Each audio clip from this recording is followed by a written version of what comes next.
So the mic is clearly working, so I think it makes sense to pick up our series of discussions around forensic aesthetics and move on to our second roundtable of the day. My name is Susan Shupley, and I'm based at Goldsmith, where I work as a research fellow and project coordinator of the Forensic Architecture Project, which is led by Eyal Weitzman, who is speaking in moderating the panel this morning. And I'm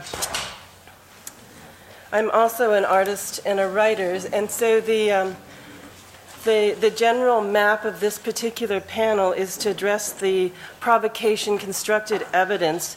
The thing makes its forum, and I will, as is my habit, in order to be succinct, I'll read a short little text that will hopefully map out some of the kind of key questions and set up some additional provocations, if you will.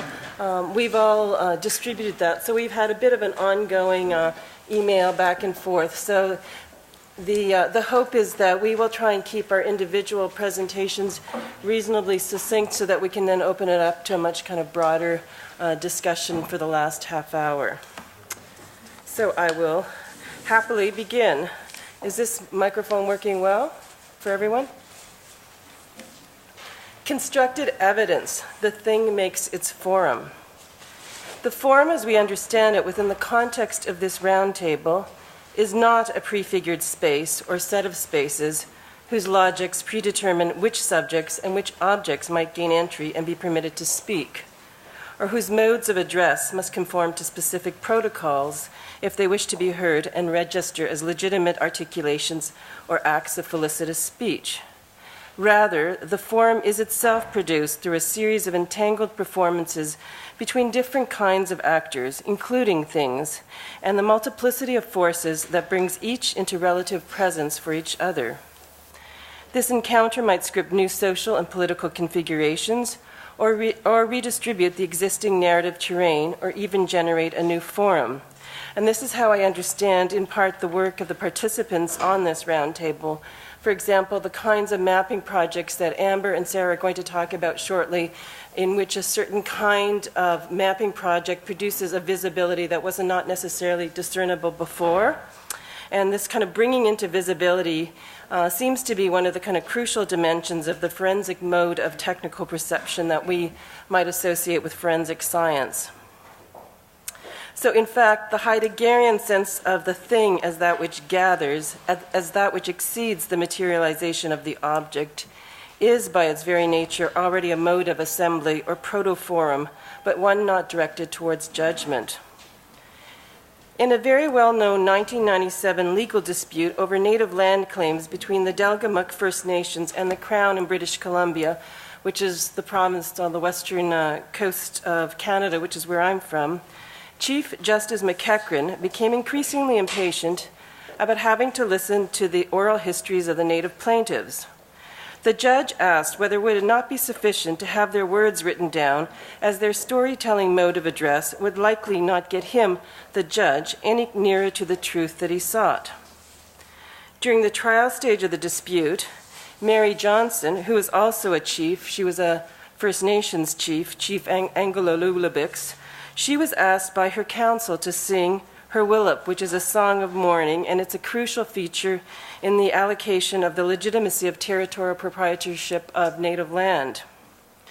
This break in courtroom decorum irritated Chief Justice McEachran, who took exception particularly to witnesses singing in court. This is a trial, he reproached, not a performance. Besides, he added, the significance of the music was lost on him as he had a tin ear.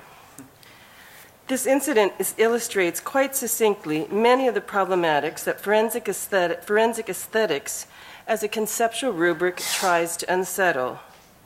On whom and on what has the authority of speech, its articulation, interpretation, and translation been conferred? To whom or to what has the task of policing and granting the rights of speech, the rights of access to the forum been assigned? And even if permission to speak, to present one's situation, or to parade the object publicly has been obtained, there is no guarantee that an exchange of significance will occur between transmitter and receiver. there's not even an assurance that the proceedings will be mutually intelligible.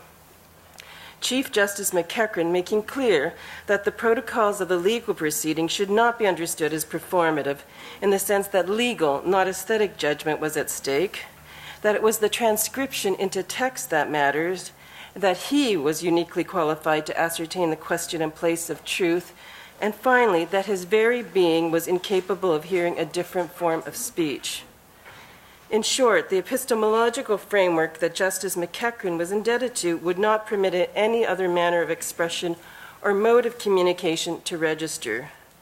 Moreover, his insistence, or rather his excuse that he had a tin ear, emphasized the extent to which this ideological framework and its attendant cultural censors had become naturalized and internalized as part of his very nature, his ontological being as both the symbolic embodiment of the crown and as himself, Alan McEachran.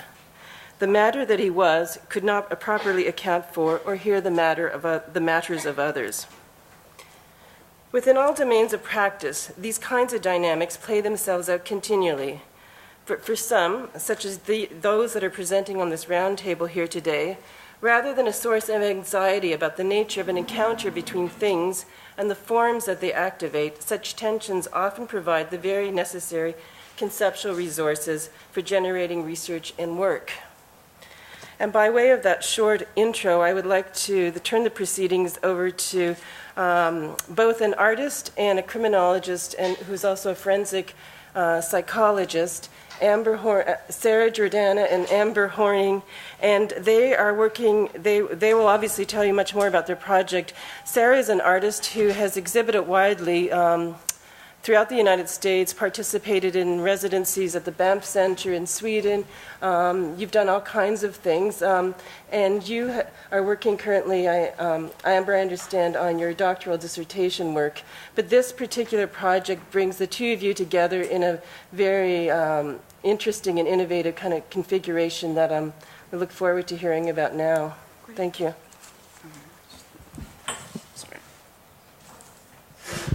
Hi. So this project is part of a larger project called the Time and Motion Studies, and we'll be talking to you about maps of an informal economy.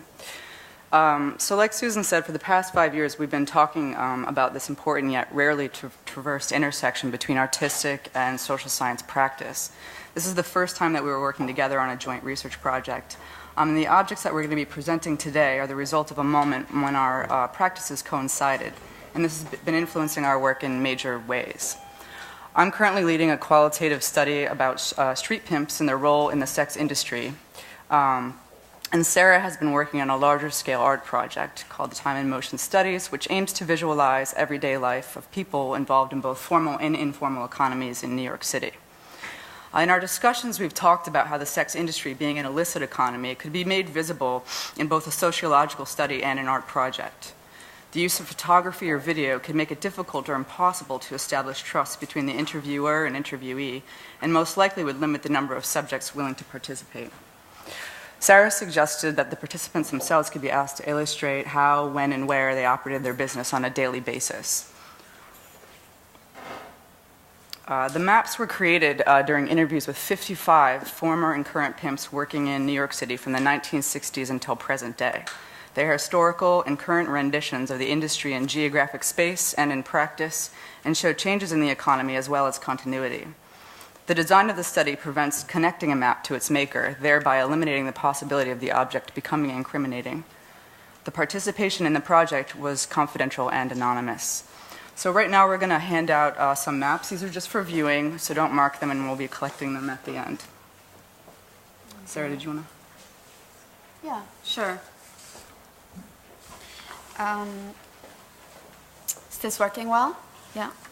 So Amber and I decided today to bring in a selection of the 50 maps that we have collected. And 4 of these were produced by men who no longer work in the sex industry as pimps, and 2 were produced by men who are currently working as pimps in New York City.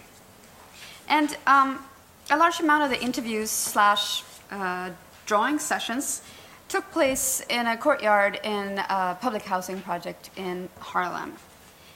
this past summer and fall. And we had a local contact there who brought men who both live in the housing project and in other places in Harlem.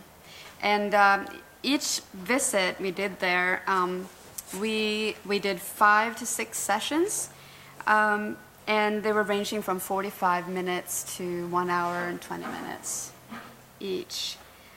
So we produced around 10 to 12 maps per visit.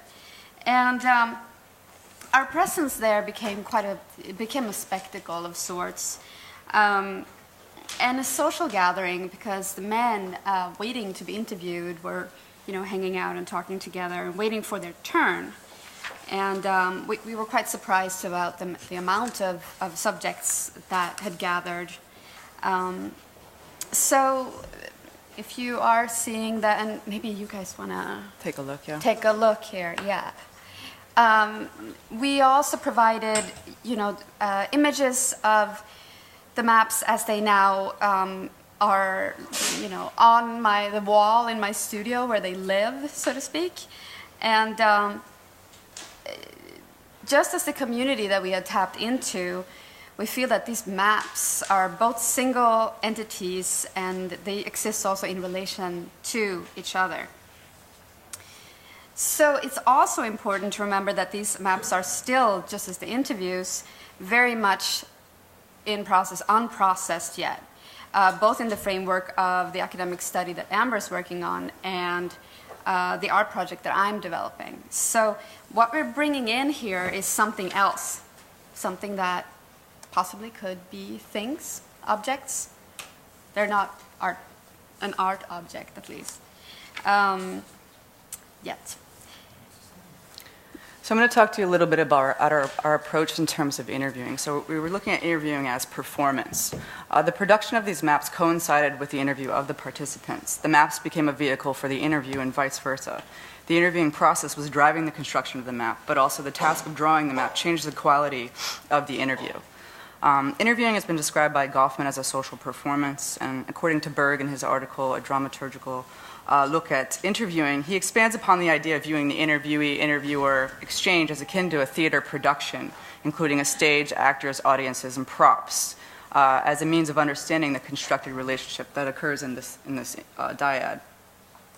The maps represent a social exchange between the interviewee and the interviewer, and they illustrate a series of social performances. The participants are dramatizing their experience or demonstrating where and how to, and our responses also shape the contours of the maps. The maps are documents of social interactions. Generally, interviewees are not asked to produce a physical object or to use a prop to convey their own experiences, so this was a bit of a new technique. This requested production shifts the manifestation of the social performance from narrative to object. Now that we are looking at these maps, we enter into yet another layer of interpretation through viewing the object produced by a social exchange. The maps have physically traveled and may produce new conceptualizations of this industry. So let's talk a little bit about the maps as object and the forum that Susan talks about. So with Susan's definition of the forum as produced through a series of entangled performances, we would argue that the encounter itself between us and the interviewers itself constitutes a forum, right?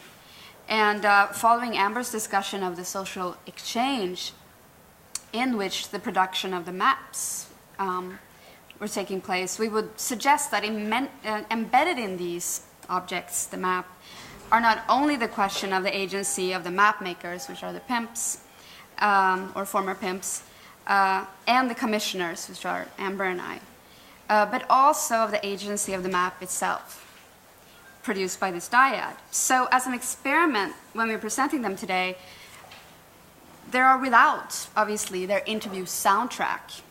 And we would like to ask the question here if they, as objects, are able to activate another forum, namely the one that we're participating in today. And to open up this inquiry, I will try to avoid the narrative surrounding the maps as much as possible. Well, I want to introduce them very briefly to you. So while each map in this, also larger body of 50 maps, we notice similarities, patterns, and also strategies used when the subjects were drawing the maps. So a number of the maps chart out and claims territories or strolls or tracts. And they're both situated in residential neighborhoods and industrial areas. And the use of land constitutes effective and protective ways for the pimps to handle their business. And these territories are generally local and may only span over 2 to 4 blocks, right? So they make me think of Susan's example earlier about disputes over ownership of land. And in this case, maybe the dispute is between the pimps, other pimps, and the law enforcement. And a difference, though, between the older and the younger pimps is that you can see that the territories where they're working has become transitory. So they move from place to place, right? So the location of the new sites of business are communicated to the customers, via technologies such as texting. And they often take place inside rather than on the street. Other maps are instructive in character. So there are accounts of, given to us of daily routines, the time and space where the monetary exchange for sexual services, takes or took place, the amount of customers per working hour, and the rules pertaining to the interaction between the manager, the pimp, and his workers. And in their map, the subjects are schooling us. They are perhaps mimicking the way that themselves been initiated into the game by a father or older brother, and this happens, they claim as early as when they were 13 years old. So they describe this as a family business that's passed down in generations.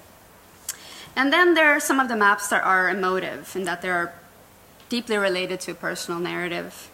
And of course, these maps, these types of maps are not mutually exclusive. There's, you can see this in many of them, but our question, though, is do the maps produce narratives about social actors and their movement in time and space in the pursuit of money-making around selling sex in themselves without their narrative?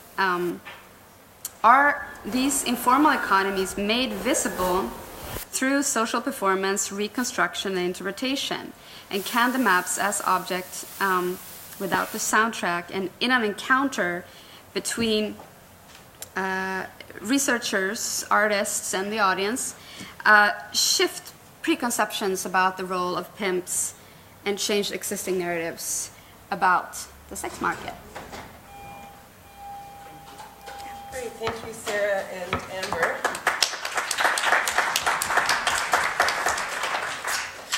What we'll do, we'll turn immediately to Joanna Merwood-Salisbury, who's going to talk about some of her research, followed by Arne, who's sitting to my left.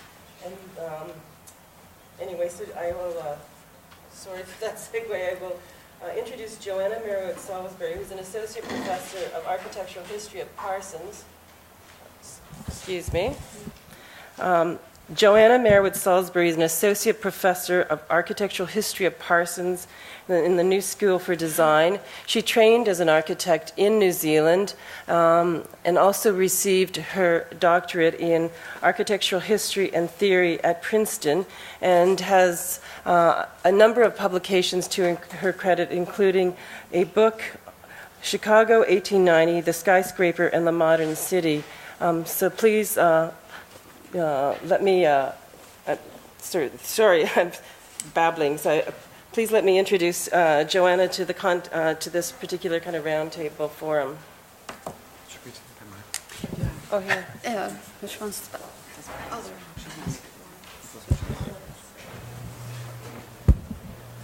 Thank you so much, Susan. Can you hear me? No. Okay, I have to speak to that. Like that? Okay, how's that? Is that better? No? I'll try and speak louder.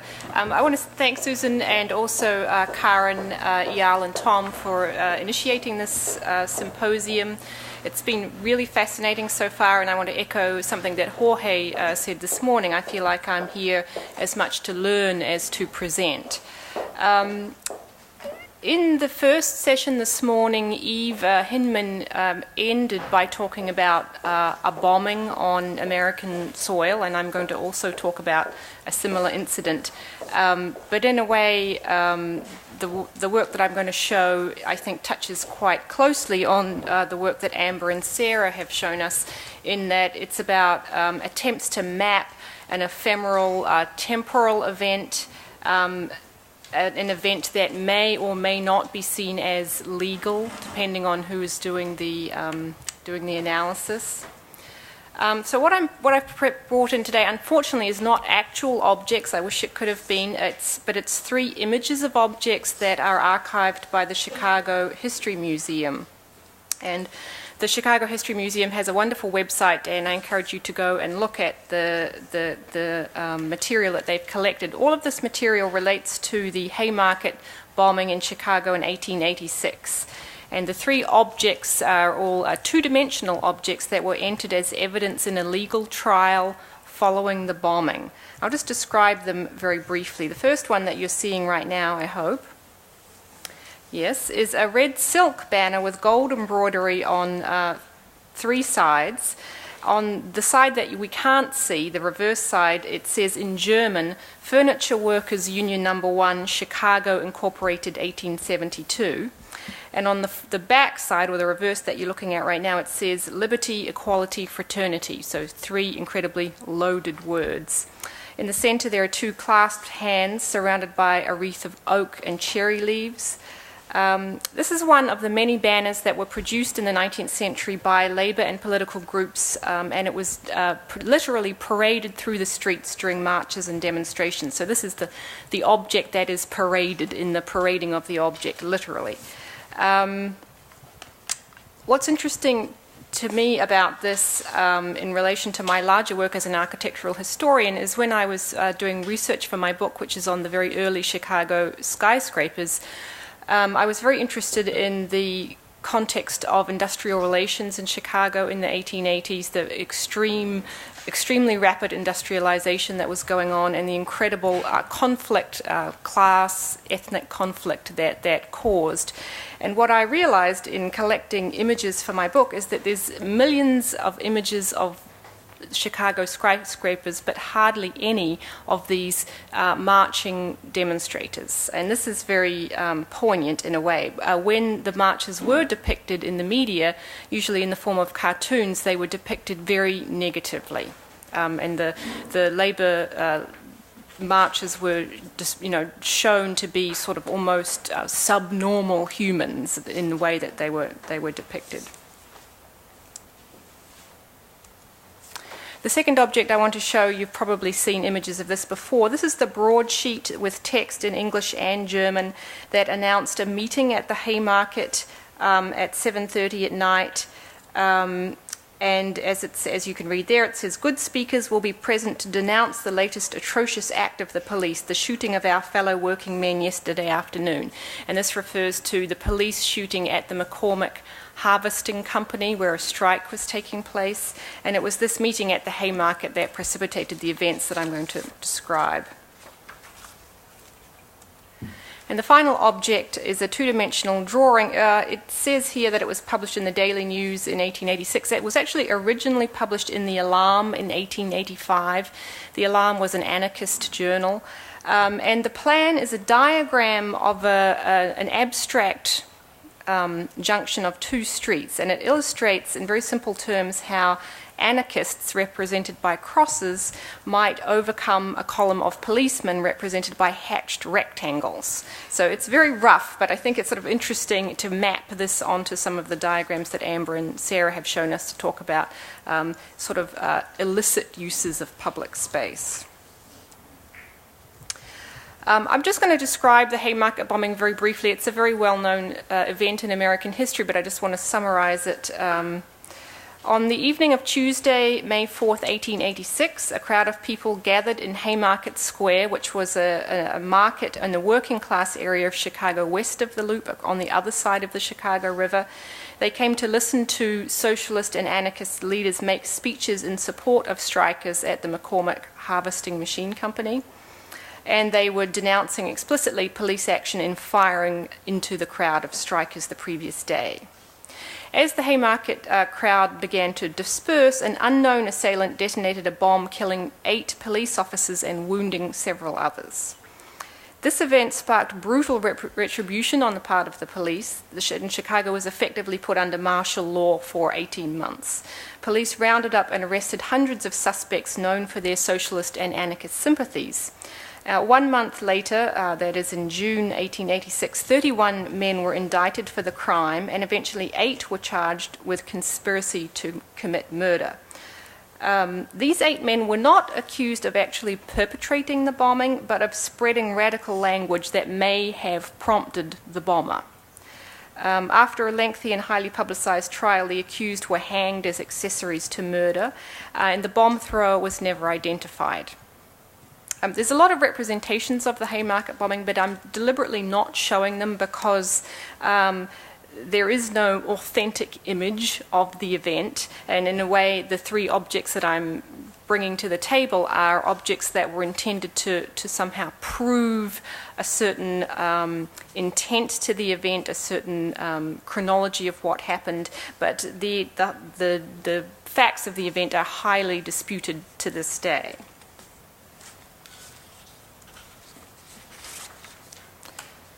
So these objects that I've described, the red silk banner, the broadsheet, and the diagram of urban resistance, were designed and fabricated in order to create a forum for working class speech and action on the streets of Chicago where none materially existed.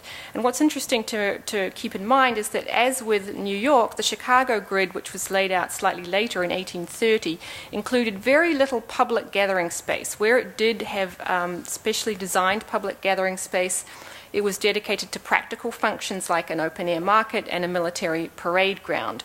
So labor groups, radical groups, had to make public space for themselves where they could, and in this case they appropriated the market space, and they used these very simple designed objects in order to create a temporary place for collective debate.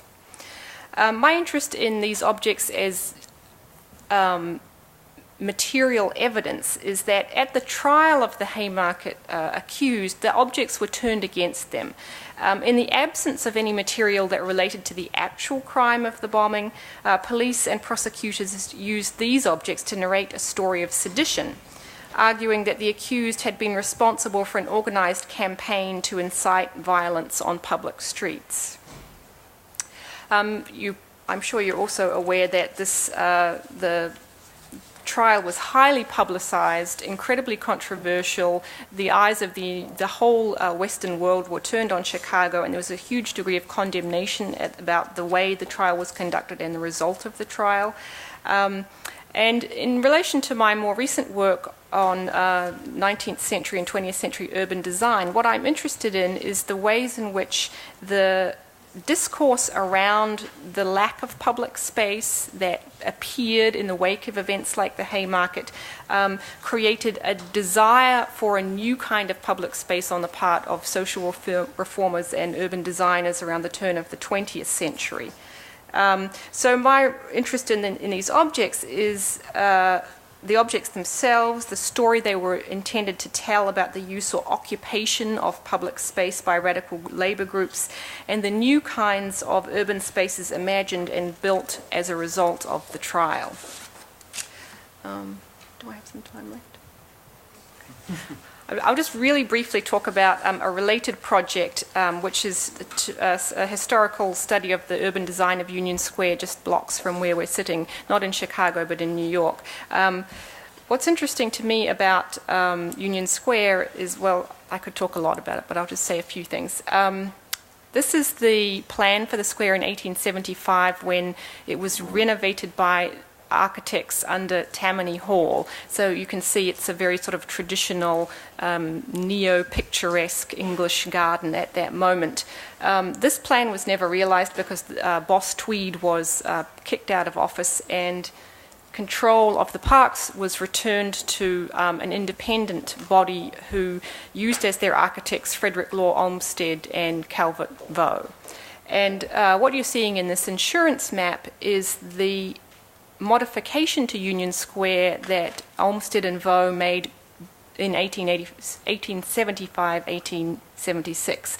You can see from that image, they basically cut off the top part of the elliptical plan of the square as we know it, the part between 17th Street and the top of Union Square, and they created out of that space a space that is not park and not street, but a place for public gathering. And in my mind, this is extremely significant and as important as the work they did in Central Park, because, Olmsted is often accused of being very romantic in the way he imagined Central Park being used.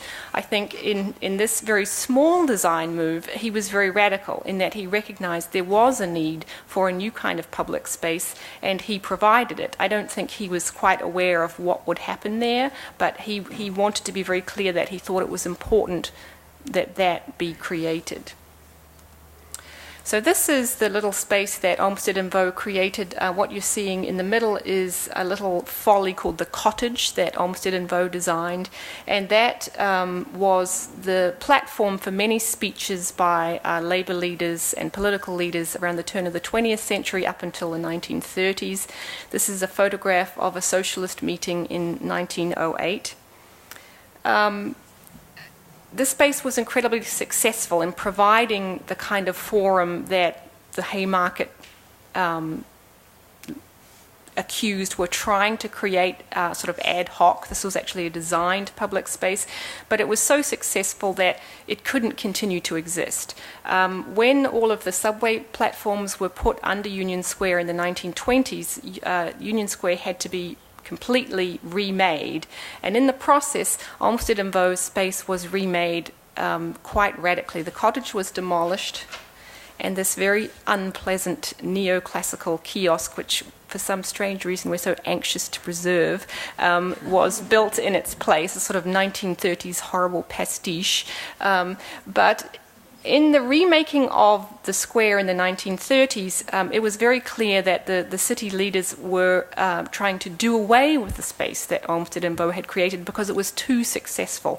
It was too attractive as a place for radical groups to gather, and they tried to sort of reinvent Union Square as a kind of memory of some idea of American democracy that was placed back in the 18th century, not in the present. It was a memorial to the independence of the country. It was a memorial to the founding fathers. And so the creation of this kind of public space was very short-lived.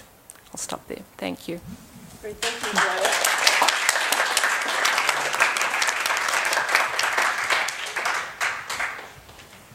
So thank you, Joanna.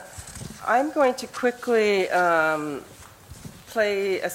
take on my role as artist and present the work in a brief snapshot of a project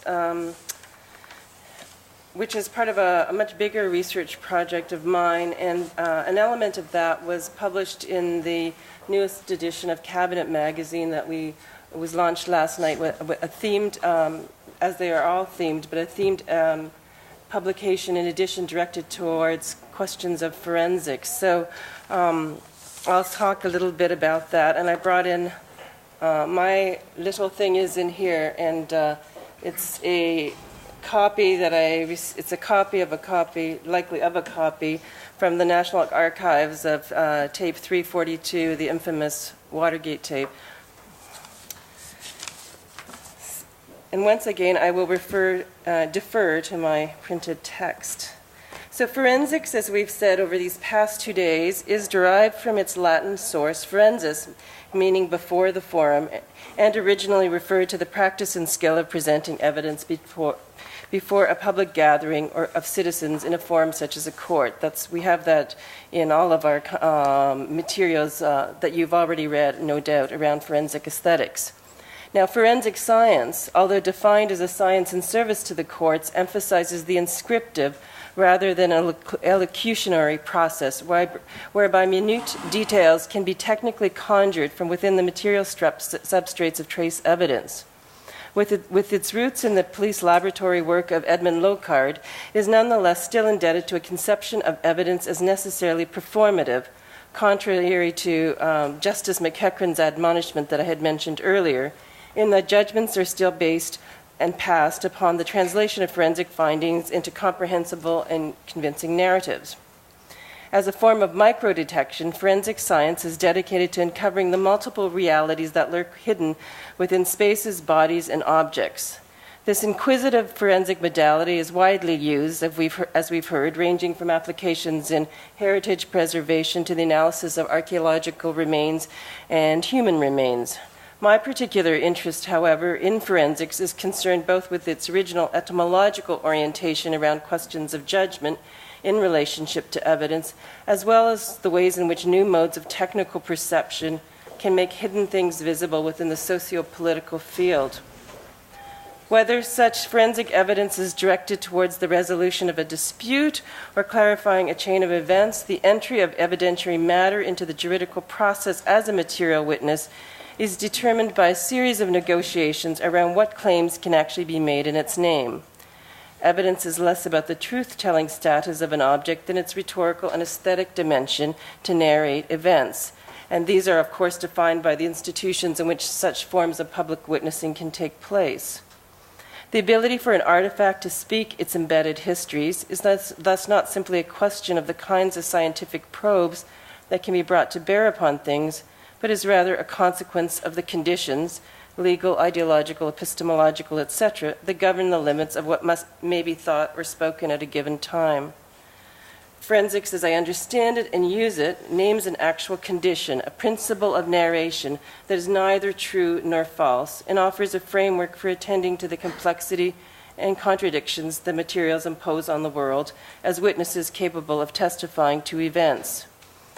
Sociologist Mariam Fraser argues that we need not concern ourselves with whether a relationship between an object and an event is a fact or is a fiction, but rather with what a particular set of relations and a specific mode of belonging together raise as provocations.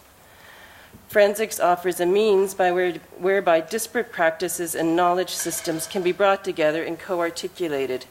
Its dual nature as both a concept and a practice, I would contend, is key to establishing its relevance to cultural analysis and production, as well as confirming aspects of its broader applicability. So, as I mentioned, my contribution to the special edition of Cabinet returned my attention to the 18.5-minute tape gap in Watergate tape 342, which was believed to be an act of clumsy erasure by then President Nixon in 1972. In this case, it was the perceived absence of the object or non-evidence, the recorded voice on tape and its subsequent removal, that transformed the object into a thing and also evidence, which in turn produced a new form around the tape gap, one that brought forensic science and expert witnesses into the trial. Once the existence of the White House tapes was known, Nixon's human testimony, and that would be his refusal to speak on the grounds that such testimony might be incriminatory, became largely irrelevant as the subpoenaed material witnesses could speak in his stead. The absent recording, which mapped precisely onto the timeline of the break-in at Democratic National Committee headquarters in the Watergate Hotel, had converted non-evidence into such compelling and incriminatory material evidence that moves towards presidential impeachment were in part activated. So what information lurks within the remaining magnetic particles that cling to this tape gap? This was something we will likely never know. And so the actual evidence as to criminality that might reside within the tape's material substrates is of less concern than the fact of there once having been magnetic particles on that tape that had conformed to the patterns of human speech. When these same particles were so radically redistributed through the act of erasure, their very incomprehensibility became, I would contend, one of the singularly crucial sites of the legal forum. By tampering with the tape recorder, Nixon had effectively constructed the very evidence that would contribute to his demise. In producing the recorded absence, Nixon had created a surplus of evidence, a thing in excess of its objective material properties. And so I leave that there on the table, and I welcome people to peruse the edition of Forensic, the cabinet edition, when it lands on the bookshelves, and look at some of the kind of technical and visualization experiments that I produced there with a number of colleagues and other scientists. And now I would really like to turn over our proceedings to interested Arne. in that. Pardon? I was so interested in that I kind of forgot I was up. So Arne Svensson is a photographer with a very long and extensive practice, has shown widely throughout the United States and internationally, exhibited at SF MoMA, I noticed, at the Warhol Museum in Pittsburgh, in Copenhagen, in many, many different European art centers. And he has brought in something that I'm no doubt has galvanized attention throughout this kind of roundtable. And so I would like to turn over the proceedings to Arne. Thank you, Susan. Can we hear me? Yep, great. Yeah, I'm the guy that brought the head. So, the constant themes in my photography are resuscitation and reanimation, the breathing of life into the moribund, dormant, and or ignored citizens and objects of our culture. Whether it be the reconstructed head of a murder victim, the abandoned toy of a child, or the face of an autistic youth, I am compelled to photograph these subjects as a way to identify, restore, and imbue the vitality, love, and respect she, he, or it deserves. Which brings me to introduce the object in front of me. This is a forensic facial reconstruction sculpture representing the head of Linda Keys, a woman who died under mysterious circumstances in 1979. And I'll tell you her story in just a moment. But briefly, when only skeletal remains exist and all their other avenues of identification have been exhausted, sculptures such as this are commissioned by law enforcement officers and agencies to determine the identity of the remains. Using statistical averaging of tissue, muscle, and skin depth, an artificial face made of clay or plaster is constructed over the skull by a forensic artist, in this case a man named Frank Bender. This sculpture, sometimes adorned with objects such as glasses or jewelry found at the scene of the crime or near the body, is then photographed, the image broadcast in the hopes that someone will recognize a likeness and come forward to identify the body. The science of forensic facial reconstruction is highly variable and problematic. There are no standardized methods for creating sculptures such as these, and the artist is often given insufficient data with which to work. Also, and very important to consider, is the expertise of the artist. The spectrum is broad, and this can lead to unexpected and highly unusual results. I have seen sculptures so well executed that, due to their highly specific rendering, they become useless to the purpose, and sculptures rendered so inaccurately that they resemble nothing less than Ernie the Muppet. But this spectrum, this subjectivity of creation, was one of the components that drew me to the project I'm speaking of today, the photographic project, which is called Unspeaking Likeness. And there is a series of photographs here that I can pass around or we can look at later that are part of this series. After coming across my first reconstruction at the Mutter Museum in Philadelphia, it's Linda here, I became very interested in the idea of bringing it and others of its kind back to life, restoring the plaster to flesh and glass eyes to those that see. Having photography as my only tool of resuscitation, I thought it possible to take the creation of the forensic artist and further the uneven, messy subjectivity of it, enhancing and increasing the humanization of the thing by layering my view over it.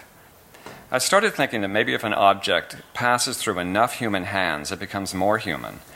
It's like the old game of telephone, where stories are passed from person to person, forever changing, and at the end creating a whole new story, a new enhanced being. To this end, I started searching out forensic facial reconstructions to photograph, and ended up traveling around the country and Mexico for a couple years, visiting medical examiners' offices and law enforcement agencies, any place that I could find that had a stash of these heads. The range of material was broad. In Detroit, I photographed the head of an unidentified suspected prostitute between the ages of 50 and 60. And in Juarez, Mexico, I photographed 6 heads of young girls killed and dumped in a mass grave.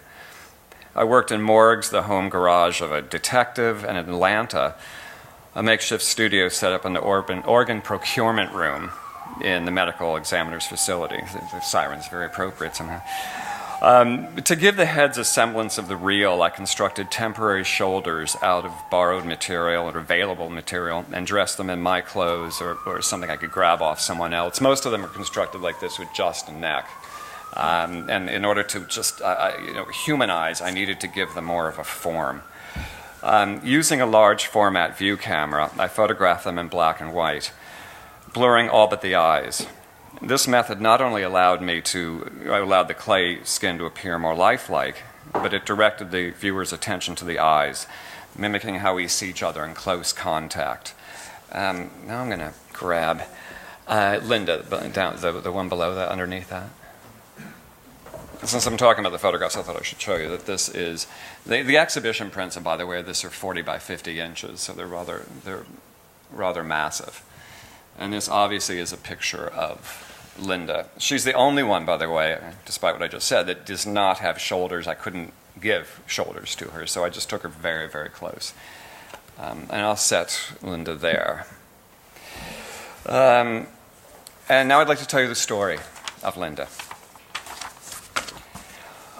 On November 9th, 1980, a hunter discovered a bleached, nearly intact skeleton in a wooded area near the Pennsylvania Turnpike. Found nearby were charred sneaker soles, bits of singed clothing, a nickel, an artist's pencil, a woman's blue sapphire ring, and 2 eyeglass lenses suitable for a very nearsighted person. Sometime later, the victim was identified as 23-year-old Linda Keyes after her father saw a likeness of the reconstruction in the local newspaper and recognized his daughter.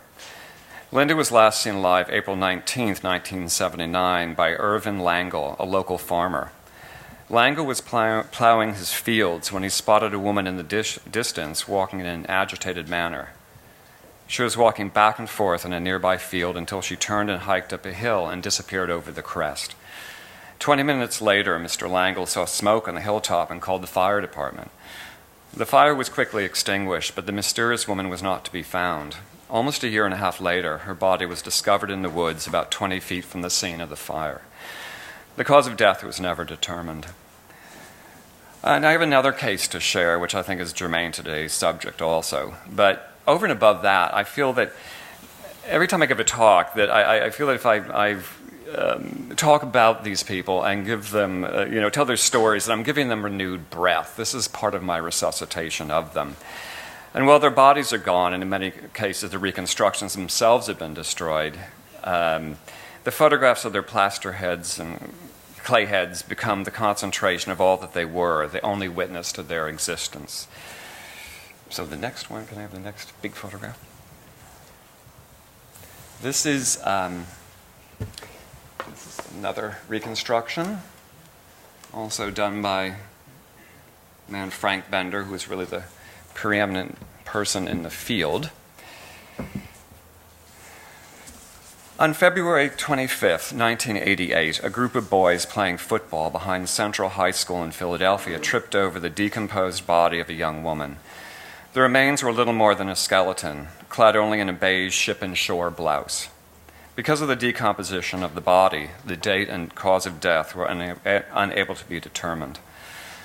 In 1990, Lois Brown was cleaning an office building and happened upon a flyer in the trash announcing an exhibition of forensic facial reconstruction sculptures created by Frank Bender at the Mutter Museum. She noticed the resemblance of one of the illustrated reconstructions to her niece, Rosella Atkinson, who, at age 18, had disappeared without a trace on October 12, 1987. Ms. Brown made her way to the exhibition and studied the forensic sculpture for over an hour. Gradually, she said, I began to see Rosella, and I began to see Rosella's mother, Fredinia, and Rosella's grandmother. I began to see the lines of the family. Other family members went to the museum over the next few days and all agreed on the resemblance to Rosella, but were skeptical that it was actually she. Ultimately, a forensic dentist confirmed a positive identification of Rosella by comparing her dental records with the skull of the teeth of the skull, 18 years later, In September 2005, Brian Hall, 53, walked into a local police station and confessed to having strangled Rosella Atkinson after an altercation on the night she disappeared. He told police, "My conscience is eating at me, and I know it's time to get right. I see her face all the time." On January 26, 2007, Mr. Hall was convicted of third-degree murder and is currently serving 10 to 20 years in prison.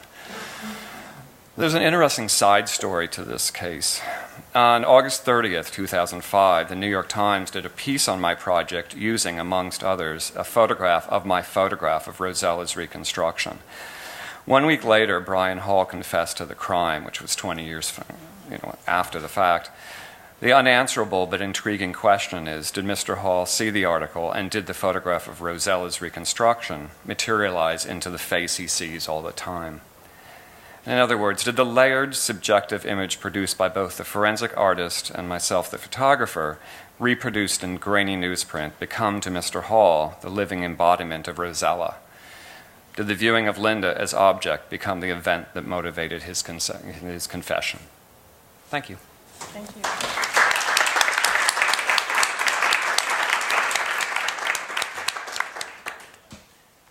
Thank you, Arnie. Our thoughts collectively were that we would like to open it up immediately to questions, discussion points, anything that you would like to raise or need further clarification on. So we're happy to have a very animated discussion in relationship to any of these materials. And shall I pass some of these other photographs around with me? And they're careful with them, but they're work prints, so. One thing I might throw out, just to something that I'm personally trying to think through in relationship to the pairing of forensics with aesthetics and the concern with things versus objects, which would in some way, I'm thinking, well, the distinction between the object and the thing, I'm not even sure I should go down this road, but maybe I'll take the risk. But one of the kind of critiques that Heidegger brings is is the concern merely with that Aristotle and Plato were merely concerned with the appearance of things, and thus the appearance of objects, and that could somehow doesn't bring us closer to the proper reality of things. And so I was struck in all of these kind of presentations where, yes, there is the kind of moment of what the moment of representation in some way is like a foil for or is a kind of veil underneath which all kinds of other sort of complexities necessarily lurk. So at every moment, although there is the kind of thing and the representation of the thing, through all of your presentations, that's instantly transformed into something else. So the representation always seems to be kind of deficient, or it doesn't give us enough of the kind of resources to understand sort of what's really going on. And so I'm trying to work that through, personally, through this kind of pairing of forensics and aesthetics as well, in terms of there's a kind of perhaps internal contradiction to bringing those two terms together. Anyway, I throw that out as a possible way to start discussion. Hi, I wanted to reaffirm what you were saying about the missing minutes on the Watergate tape, that essentially the absence of evidence is evidence, or the absence of a thing is itself a thing. I think this may be something easier for scientists to grab than non-scientists, simply because in the 11th century, science in the West changed very dramatically with the arrival of the number 0, which we really did not have. No Western system of counting had a 0 in it until about that point.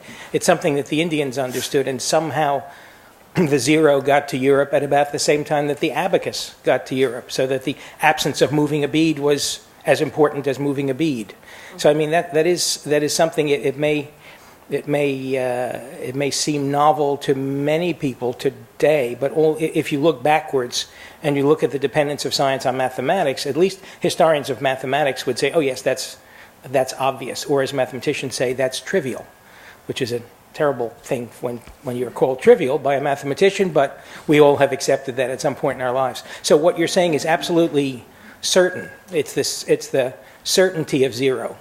And we don't have a lot of things in science that are absolutely certain, but zero is definitely one of them. Thanks, Norman. That's it's super helpful.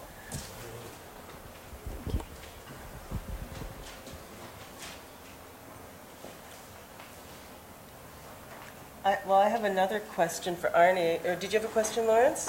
You look like you have a question. It's more like a general comment, but if you want to ask me a question. No, please.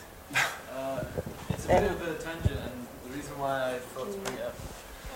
It's a bit of a tangent, and the reason why I thought to bring it up is because there was a slight pause. I don't know if you want to continue on your trajectory of this tangent away. So go for the tangent. Well, I was thinking about your initial points to do with for whom do you speak on behalf when you do a sort of forensic performance in itself, and there's a kind of interesting discussion happening in played out in propaganda in Lebanon at the moment, which is between Hezbollah and the Special Tribunal for Lebanon, which is looking at the death of the assassination of Rafiq Hariri, who was the prime minister. And basically what happens in this discussion is that there is a series of evidence presented that Hezbollah are responsible for this assassination, which is in the form of a series of SIM cards, which the numbers of which were kind of like circling the convoy of Rafiq Hariri for like a few weeks before he was killed. And those phone numbers were registered with people who were in Hezbollah, who were known to be Hezbollah people. And this was like one of the strongest evidences presented so far that led to the indictment of like 3 members of Hezbollah. But the point I'm making is in terms of kind of like the presentation of this evidence and how it was kind of conceived as a kind of how technology was conceived in that moment as ideologically. So, and this happens when Hezbollah's argument occurs, which is that these SIM cards and the presence of this kind of evidence proves nothing other than the total technological domination over Lebanon by Israel. So, in a way, what I'm sort of saying is that they're basically saying, and they refuse to present for a long time, they now have, but they refuse to present for a long time any forensic artifacts whatsoever, and they refuse to join in that discussion. Because essentially what they were saying was that forensics and this kind of like presentation of technology, and it doesn't belong to their kind of discussion, it belongs to the kind of neoliberal discussion, and the ideology of the Special Tribunal is that of the kind of neoliberal Rafiq Hariri's government kind of thing. And so, so I thought it's kind of an interesting discussion to put on the table in terms of like how in some place there is like a sort of there is a kind of like conception that, or I don't know if that complicates the idea of the forum in a way. And do you understand what I mean? Like, if there can really be a forum generated from these things, if its technology and the means of presentation is also the same as the kind of same ideology as the whole process, in a sense, as the thing that will eventually be accused. And I don't know if this is going to allow me out of the United States after I say that, but it would. Joanna, did you want to respond? Yeah, I mean, it's very much congruent with the discussion that was started last night, right, and Milica used the word counter-public that we are also, familiar with in terms of the ways in which alternate spaces of contestation, resistance, and discourse are produced sometimes around things like, very much like this table, right? Kitchen tables, etc., round tables, and in ad hoc meeting spaces, etc. So, but I was thinking in some way it does, Lawrence's point also links up to the comments that you were making in your presentation, Joanna. Yeah, it does. And I'm just going to speak very narrowly to the topic that I presented. In the case of the industrial conflicts of the United States in the late 19th century, the working class labor groups were very sophisticated there in their employment of media. They published multiple magazines in multiple languages, and so in that case it was not a sense of resistance to media. It was an attempt to absolutely have their say and to participate in that. I think the problem in that instance was that there was such a radical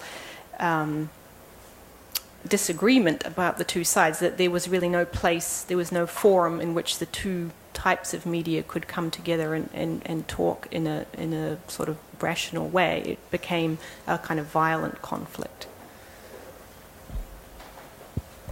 Hello. Sorry, my voice is... it's just, if we could think about, instead of forum, about the plenum, that opens then another kind of, let's say, space and the discussion, has another possibility. Can you say a little bit more, Milica? The plenum, did you say? Yeah, plenum in a term that...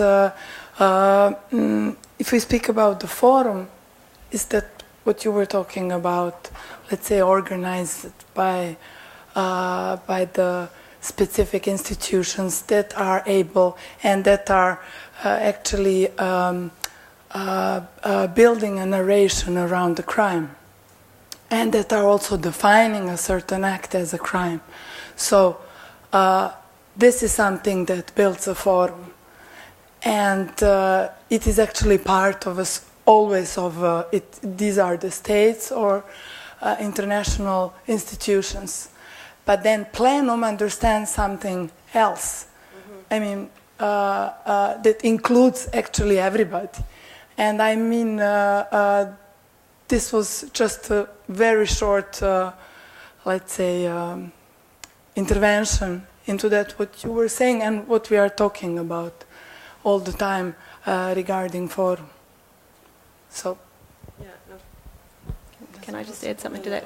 I mean, I think that brings up an interesting question in relation to prostitution, which in the legal forum is completely illegal, but in the practice of the police and the courts is somewhat condoned. And so that, I think that activity occupies a sort of grey space between those zones. I'm just curious, condoned in what form? Well, I'm sure Amber can speak more knowledgeably about this than I can, but from my basic knowledge, it seems like the police don't actively pursue pimps except under certain circumstances. Hello, here. There's actually been some interesting changes lately in terms of that. So, sort of human or trafficking in general is a hot topic. So now, if a pimp takes a prostitute from New Jersey to New York City, he's a trafficker. So essentially, actually, they are beginning to make that quite illegal, and the sentences are increasing quite a lot. So I think that there is a reaction to that too, in terms of a lot of anthropologists, sociologists are wondering what the purpose and how that's potentially useful in terms of public policy. So I think that is becoming less gray, I guess, that area. And prostitution, of course, varies by state. So in some states it's completely legal. So it's illegal and legal, and so that's a sort of a different story. But I would say, yeah, I mean, that's it's sort of an important topic and very relevant right now. And so I think that because of this shift, that area is gonna, there's gonna be some fine lines, and there's a dialogue occurring right now. So, surely. Yeah, if this relate, I just want to say, that maybe the absence of police, or that they're not, actively pursuing this activity. There's a lot of this activity happening in Hunts Point, and then I was looking on the map and I realized that Rikers Island is right facing Hunts Point there in the Bronx. So it's like, oh my gosh, this, representation of where they would go is right there. So, yeah. I have a question for Joanna, whether she could comment on Occupy Wall Street in the context of her broader historical presentation.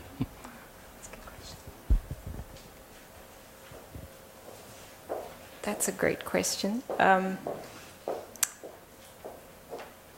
The problem with Occupy Wall Street is it's not an occupation on public space. It's an occupation on private space. I mean, that's not a problem, but it puts it in a different category, absolutely. And again, it's a gray area because it's what they call it's a privately owned public space, a POP.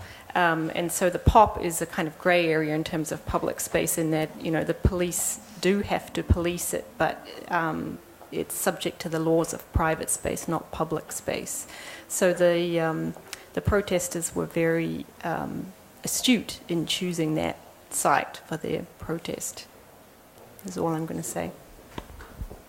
Question in the back here. I just want to, as an addendum, I want to say a few things. Somebody who's involved with the protest a little bit and did some work. There are 400 privately owned public spaces in Manhattan.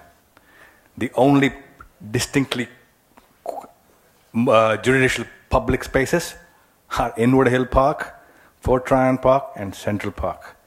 The rest is Central Park is not even public. It's run by a conservancy, which is a public donated conservancy. All the money that goes to maintain the trees is raised by the people who live on Fifth Avenue, Park Avenue, and Central Park West, which goes back to the history of the formation of the park as a valve, safety valve for the rich people who wanted to live near there and wanted to kind of create a little backyard for themselves. But Manhattan as such doesn't have any distinctly public spaces. So, I mean, when the occupation was conceived, a thorough research was done. In fact, starting tomorrow, Monday, I believe, WNYC, the Brian Lehrer program, which is a talk show from 10 to 12, they have identified all those 400 spaces on a template in their website. You should go on it. It's fantastic. It's good use of your public dollars. And they're asking people to go to each space and just call in on what they see, who's sitting there, who's sleeping there, what goes on. 2/3 of the publicly owned private spaces in Manhattan are in corporate atriums of high-rises. For example, there are 4 around St. John's Cathedral in Midtown. One on 53rd Street between Madison and 5th, one on the south side next to Saks, one on the east side behind the church. So, I mean, it's interesting to think of these kind of historical narratives that have unfolded as compromises.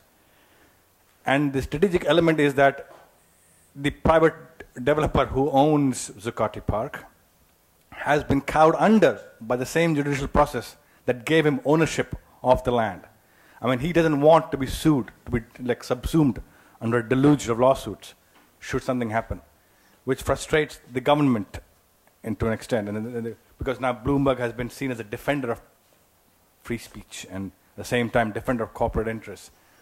So we are, I mean, I don't know what kind of a narrowing of law and interaction over space is happening, but I think this is something that what Manhattans seldom think about this. I mean, this level of penetration of our public terrain is seldom in the Western world. There's no precedent for it.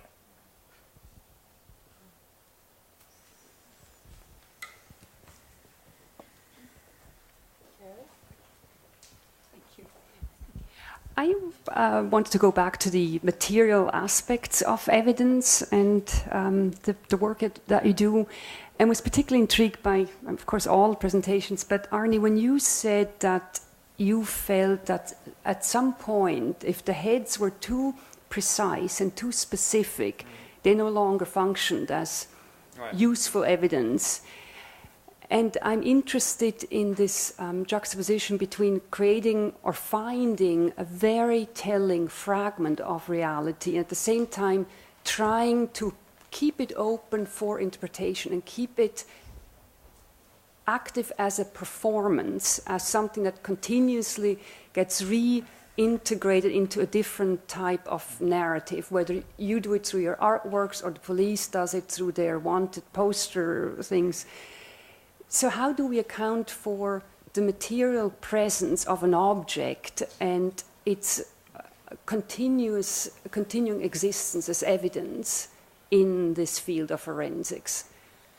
Well, I think to answer your first question, or to kind of clarify, when a forensic artist approaches his project, he is trying to cast a wide net with what he or she produces. A too specific face. There's an artist in Atlanta that does exquisite work, but it is too specific, and it could only be one person. And what they are looking for is a likeness. This is why I called this series Unspeaking Likeness, after Bernini's Speaking Likeness. It's a likeness of someone, not specifically someone. So that if you see Linda here, with her kind of broad features and her non-specific skin type, I mean, so on and so on, you could channel into that, oh yeah, that looks like my neighbor that went missing. If you had her perfectly made up and her hair in a very specific way and glasses in a very specific way, you would look past it. The more specific, which is fascinating to me, the less effective. We were talking yesterday at the panel about the commons as that area that is available for all of us to project our interpretations into. And the commons came up through a presentation by the Monument Group looking at, I think, did you actually call it the leftovers, the after forensic investigations have been done in the case of mass burials or mass graves. Right. There's up to 70% of bones that cannot be assigned to anyone and become this common good that we all own in some ways and need to keep active and alive for it to be reinterpreted in current ways or future ways. So I wonder if that openness in or lack of specificity in the heads that you photographed is maybe comparable to what the Monument Group described. I didn't hear that discussion, but I really think that it is. It's interesting to me after experiencing so much grief, sadness, because I go into these areas where, and I'm forever having to go through kind of live autopsy rooms, and every medical examiner will always say to me, "You don't mind dead bodies, do you?" And I have to say, "No, of course not." And they'll take me through unnecessarily through where they're sawing bodies in half and carrying on, just to get to this box of heads that are sitting in a corner.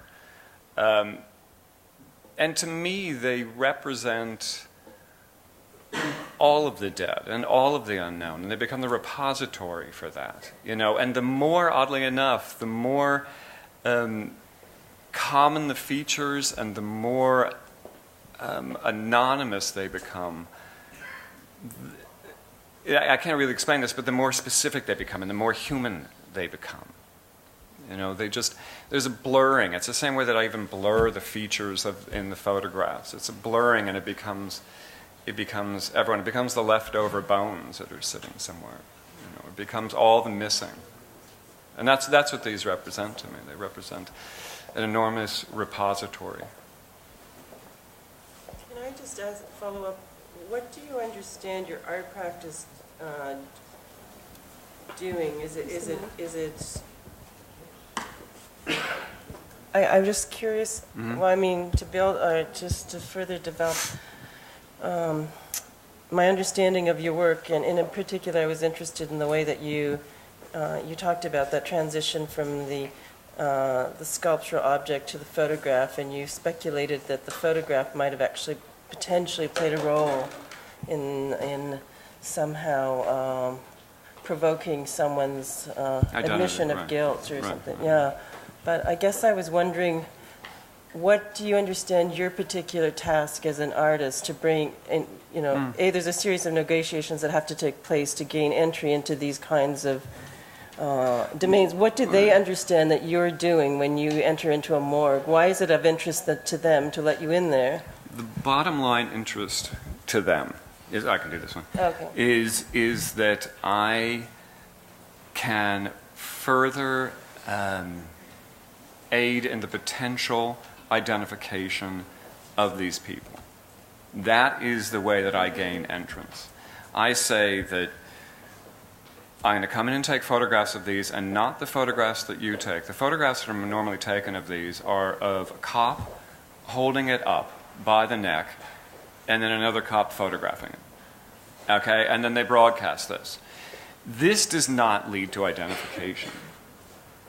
What I felt is, if I can make them a shadowy figure in the background that you may have noticed as you walked by on 57th Street in Madison, you recognize this fuzzy face just out of your peripheral vision.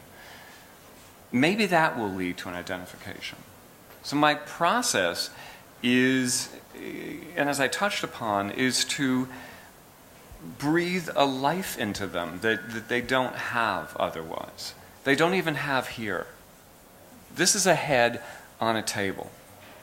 If I can take that head on a table and just, ingest it, and then kind of spit out on paper something that could be breathing, then that is my objective in this work.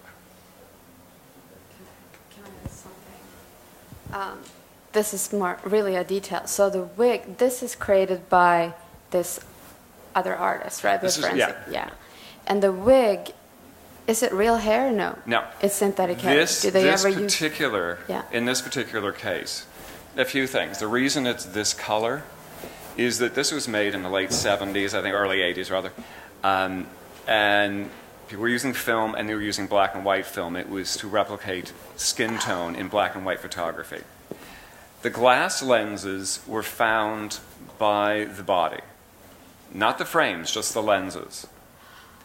All right, so the artist looked at her, Frank was brilliant, looked at the face and thought, well, I think she'd wear tortoiseshell glasses. The hair, he had something which it sounds laughable, but it's not. He had good hair intuition. He could look at a face and figure pretty accurately what that person, usually with that woman, how that woman would wear her hair. By the cut of her, once he had created the face, by the shape of her face. And he was pretty dead on, but he still kept them non-specific. So you could still, you could build in Linda, but you could also build in Susan. You could also build in, your Aunt Louise that had gone missing. I just found it so interesting also because you change your hair, and that's the thing with the wig, is that you don't. It's stuck in the same hairdo. A lot of people don't, a lot of forensic artists don't use human hair. What they'll use is like a sculpted, close, cropped hairdo. Because this, again, can set somebody off on the wrong track. Because they say, oh gosh, that reminds me of Susan, but Susan wears her hair like this. And so that wouldn't be Susan.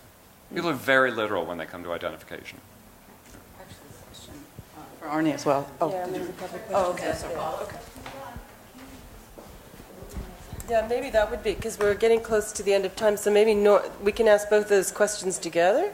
Sorry, it's just a very specific question on the same topic. I know Frank Bender passed away fairly recently, and I'm just wondering if you ever had a chance to talk to him about your work or talk to him about this sort of putting it through multiple hands. Oh, no, Frank and I worked very closely together. Oh. And so I arranged for him to go to Mexico to create the heads of the Juarez girls. And then I followed him and photographed it. So yes, we had a very kind of a wonderful partnership. As insane as he was, we had a wonderful partnership. Norman had a question. I think, are we on? I guess so. I think most of us notice in our passport photos that we look as if we've just stolen a car. And part of that is that we're told to stand and look straight, head on, face vertical and so. This is a very touching photograph on the table, in part because there's a slight turn of the head and a slight off to the side and so on. I wonder also about the eye positions, whether you ever experimented with having multiple images where those glass eyes are not looking directly into your lens. No, I only photograph them looking directly into my lens. Always. I have like maybe 100 and some odd of these images, and my thought was always to confront the viewer, that this woman would confront the viewer and is essentially asking you to identify her. She's not looking coy, she's not looking around, she's not looking anywhere else than at you, the living, and saying, do your job. Yeah. So that was why. So it's not so much someone who passed by and you caught them peripherally as someone you bumped into in the street and for an instant you said, oh, I'm sorry, and then walked away. Absolutely. Yeah. You know, but again, I really blurred, you can't really tell this, but when they're large, you know, the blur was such that also I studied how we look at each other and what happens. They're wonderful. And Wonderful it does photographs. fall away. Yeah. Amber, you had a question or a comment. I think maybe we'll take that as the last question because we've come to the end of our session. Okay, so this is for Arnie as well. I guess I just wanted to get back to the idea of the common good. So we're looking at unidentified people. And then the question is, how long is this open? Is it public? Is it sort of owned by the public? And so my question is how long did the police keep these heads? Is there some point when they're destroyed? And are you sort of in pursuit of capturing all of them so they're not lost? And in terms of your practice, is there going to be a closure, I guess? This is a question I ask myself always. Give me the first question again. Right. So essentially, the first question is how long did the police keep these available? Keep these, number one, until the person was identified. Okay. Number two, as there was in Atlanta, they'd completely forgotten about them for 5 or 6 years, and they were in a box in the corner. Number three, some of these reconstructions are made on the skull, the actual skull of the person. And because some artists feel that that's more appropriate, they're photographed and the clay is taken right off. So that's like all that I wanted to photograph. There were 8 victims of John Wayne Gacy, and this woman, Betty Pat, had done. And yet they were only kind of extant for a week because she built on the... Some people have, which I understand completely, a sense that the remains are sacred. And so they use them very gingerly and in a very kind of transitory manner, just like build the face on it, photograph, and get out of there. And since you are in the process of collecting them, are you in some mad rush to get all of them? Is there, because they're in these back rooms, or is it just a few? Or how is there are not that many out there, okay. And there are not that many effective ones out there. And when I said that some look like Ernie the Muppet, I'm not kidding. I mean, they're just some very, which has no resonance for me. But I want to add one more thing, and I know we have to finish, but many of the artists are actually in law enforcement. There's quite a few. There's a great woman, Sarah, in Detroit, that does beautiful work, and she is a detective. And she got involved in this because she got very, very concerned about a specific case and trained herself. And that was the 50 to 60-year-old prostitute that I was mentioning in Detroit. And Sarah did this beautiful rendition that I'm sure will be identified at some point in time. Great, thanks Arnie, thanks Amber, thank you Sarah, and thank you Joanna. Please join me in thanking our panelists.